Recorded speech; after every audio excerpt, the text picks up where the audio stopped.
DAX Tutorials presents online live classes. Mobile number 8279452537. Hello students, welcome to you in your YouTube channel DAX Tutorials. Today we are discussing an important concept of 9th class mathematics, chapter number 2 named as the polynomials.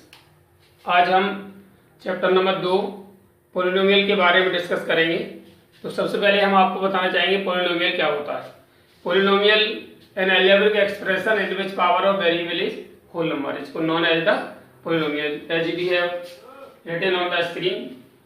So polynomials an algebraic expression in which power of variable is whole number, यानी यहाँ पर विशेष ध्यान ये दिया गया है कि एक ऐसा अलजेब्रिक एक्सप्रेशन जिसमें पावर ऑफ वेरिएबल, जो वेरिएबल की पावर है वो होल नंबर होनी चाहिए, यानी नॉन नेगेटिव इंटीजर होनी चाहिए, तो उसको हम क्या कहते हैं, पोलिनोमियल कहते हैं। फॉर एग्जांपल आप देख सकते हैं 2x + 3, इसमें वेरिएबल x की पावर 1 है जो आपकी होल नंबर है।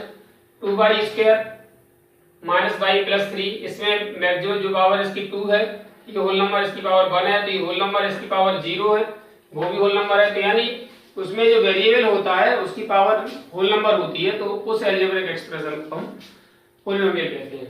नेक्स्ट आपका degree of the polynomial, an important concept for the polynomial. Degree क्या होता है, the maximum power of the variable in a polynomial is known as the degree of the polynomial. The maximum power of variable in a polynomial is called degree of the polynomial.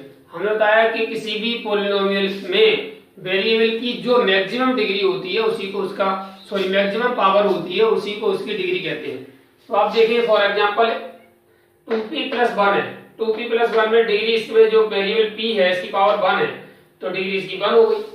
और p की power 4 - 6p + 1, it is known as degree, इसकी maximum power कितनी है, 4 है, तो इसकी degree कितनी हो गई, 4 हो गई। आगे आप देखेंगे x³ - 6x² + 2x + 1, इसमें जो मैक्सिमम पावर है वो 3 है, तो इसकी डिग्री हमारी 3 हो गई। तो इस तरीके से हम किसी भी पोलिनोमियल में वेरिएबल की जो मैक्सिमम पावर होती है वो उसकी डिग्री कहलाती है। आगे है types of the polynomial. Type of polynomial में पहला आपका पोलिनोमियल है लीनियर पोलिनोमियल। लीनियर पोलिनोमियल क्या होता है, a polynomial of degree 1, a polynomial of degree 1 is called the linear polynomial, यानी जिसकी डिग्री 1 होती है उसे हम लीनियर पोलिनोमियल कहते हैं। Quadratic polynomial, A polynomial of degree 2, यानी 2 डिग्री वाला पोलिनोमियल क्वाड्रेटिक पोलिनोमियल कहलाता है। आगे क्यूबिक पोलिनोमियल, क्यूबिक पोलिनोमियल क्या होता है, ए पोलिनोमियल ऑफ डिग्री 3, यानी 3 डिग्री वाला पोलिनोमियल होगा, उसको हम क्यूबिक पोलिनोमियल कहेंगे। Next by quadratic polynomial. By quadratic polynomial क्या होता है, ए पोलिनोमियल ऑफ डिग्री 4, यानी 4 डिग्री वाला जो पोलिनोमियल है उसको हम बाई क्वाड्रेटिक कहते हैं, या पोलिनोमियल ऑफ डिग्री 4 भी कह सकते हैं। इसी तरह डिग्री 5 का है तो polynomial of degree 5, degree 6 etcetera, ऐसे ही हम आगे नेम दे सकते हैं। नेक्स्ट आपका कंसेप्ट है कांस्टेंट पोलिनोमियल। कांस्टेंट पोलिनोमियल क्या होता है, जिसमें वेरिएबल नहीं होता उसको हम कांस्टेंट पोलिनोमियल कहते हैं। जैसे आपका px = 5 लिखा हुआ है, तो ये हमारा क्या हो जाएगा, ये px का मतलब है पोलिनोमियल इन x, कोई x वेरिएबल पोलिनोमियल है और उसके = 5 लिखा हुआ। अब यहाँ पर आप देख रहे वेरिएबल है ही नहीं, सिर्फ कांस्टेंट वैल्यू है, तो ऐसे पोलिनोमियल को कांस्टेंट पोलिनोमियल कहा जाता है। आगे लिखा है zero polynomial. Zeros of the polynomial और जीरो पोलिनोमियल में अंतर है। जीरो पोलिनोमियल एक अपने पोलिनोमियल का काइंड है और जीरोज ऑफ द पोलिनोमियल उसकी एक प्रॉपर्टी है। तो देखिए zeros of the zero polynomial में हम देखेंगे px = 0, यानी जैसे आप देख रहे हैं यहाँ 5 या 0, वैसे ये दोनों ही कांस्टेंट पोलिनोमियल हैं, बट इसको हम कांस्टेंट पोलिनोमियल, इसको जीरो पोलिनोमियल नहीं कह सकते, इसे जीरो पोलिनोमियल भी कह सकते हैं।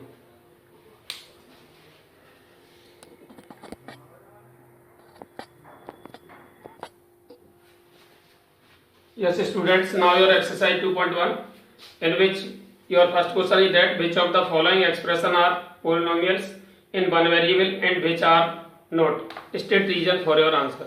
आपको कुछ एक्सप्रेशन नीचे दिए हुए हैं और आपको ये पूछा गया है कि इनमें से कौन सा पोलिनोमियल है और कौन सा पोलिनोमियल नहीं है। तो चलते हैं अपने क्वेश्चन की ओर। जैसे पहला क्वेश्चन दिया हुआ 4x² - 3x + 7, जैसे अगर ये बताने के लिए पोलिनोमियल है या नहीं तो उसकी डेफिनेशन की ओर चलते हैं। हमने डेफिनेशन आपको लिखाई है an algebraic expression in which power of variable is whole number, सभी वेरिएबल्स की पावर होल नंबर है तो वो पॉलिनोमियल होगा। तो आप देख रहे हैं इसकी पावर 2 होल नंबर है, इसकी पावर 1 होल नंबर है, इसकी पावर 0 होल नंबर है, that's one it is a polynomial. So we have written yes, it is a polynomial. Next one, y square plus root 2. y square plus root 2, y की power 2 है, इसमें variable की power 0 है, तो ये भी हमारा yes हो जाएगा। नेक्स्ट है 3 under root T plus T under root 2, ये नहीं होगा क्योंकि जो variable power of the variable in first term is not whole number. जो रूट टी लिखा हुआ है, जो अंडर रूट टी लिखा है, इसका मतलब ये होता है e टू दी पावर 1/2 और 1/2 होल नंबर नहीं है, इसलिए ये हमारा वेरिएबल जो है पॉलिनोमियल नहीं है, ये एक्सप्रेशन पॉलिनोमियल नहीं है। आगे y प्लस 2/y, अब आप देख रहे हैं y प्लस 2, आप कह रहे हैं सर यहाँ तो पूरा दोनों होल नंबर है, बट नहीं, क्योंकि अगर 2/y को आप कंजर्व करते हैं इसी इक्वेशन को, तो ये हो जाएगा y, ये जो पॉलिनोमियल है y प्लस 2y की पावर -1, और ये जो -1 है वो होल नंबर नहीं होगा, इसलिए ये हमारा पॉलिनोमियल नहीं है। अब ये इसमें प्रत्येक वेरिएबल की पावर होल नंबर है, so it is your polynomial. Next question number 2 में ये कह रहे हैं right the coefficient of x square in each of the following. कुछ यहाँ पॉलिनोमियल्स दिए हुए हैं और उनके आप एक्स स्क्वायर के कोफिशिएंट लिखने हैं। जैसे ये 2 plus x square plus x है, ये एक्स स्क्वायर इसके साथ कोई नंबर नहीं है, कुछ भी नहीं है, तो जिसका कोई नहीं होता उसका एक होता है, इसलिए जिसका कोई कोफिशिएंट नहीं है, उसके साथ कोई नंबर नहीं है, तो उसके बदले यहाँ पे क्या आ जाएगा 1 माना जाएगा, वहां पर इसका कोफिशिएंट 1 होगा। ऐसे यहाँ पर एक्स स्क्वायर में 1 होगा, बट यहाँ माइनस चिन्ह है तो हमेशा लगाया जाएगा, इसलिए -1 हो जाएगा। इसमें एक्स स्क्वायर का कोफिशिएंट π/2 है, तो π/2 लिख दिया। यहाँ एक्स स्क्वायर का टर्म ही नहीं है, तो फिर यहाँ पर कोफिशिएंट हमारा 0 होगा। नेक्स्ट क्वेश्चन नंबर 3 में कह रहे हैं give one example each of a binomial of degree 35 and of a monomial of degree 35। Binomial और मोनोमियल ट्राइनोमियल ये हमने प्री क्लास 8th और 7th में पढ़े हैं अलजेब्रिक एक्सप्रेशन में। Monomial N algebraic expression in which one term having only one term वाले उनको मोनोमियल कहते हैं, जिनमें 2 टर्म होते हैं उन्हें हम बायनोमियल कहते हैं, जिन्हें 3 टर्म होते हैं उन्हें ट्राइनोमियल कहते हैं, एंड एटसेट्रा ऑल्सो 4 टर्म वाले पॉलिनोमियल विद 4 टर्म एटसेट्रा, इसी तरह हम कह सकते हैं। तो आपको अभी यहाँ चाहिए बायनोमियल। बायनोमियल क्या होता है जिसमें 2 टर्म होते हैं, आपको सिर्फ, और उसमें देखा है डिग्री 35, डिग्री क्या होती है मैक्सिमम पावर 35 होनी चाहिए और उसमें 2 टर्म होना चाहिए, कंडीशन ये है। तो आपने लिखा binomial of degree 35 2x to the power 35 plus x power 20। अभी आप डिग्री की बात करते हैं 35 होगी because it is the maximum power, और बायनोमियल की बात करते हैं तो इसमें 2 टर्म है, so it is the binomial of degree 35।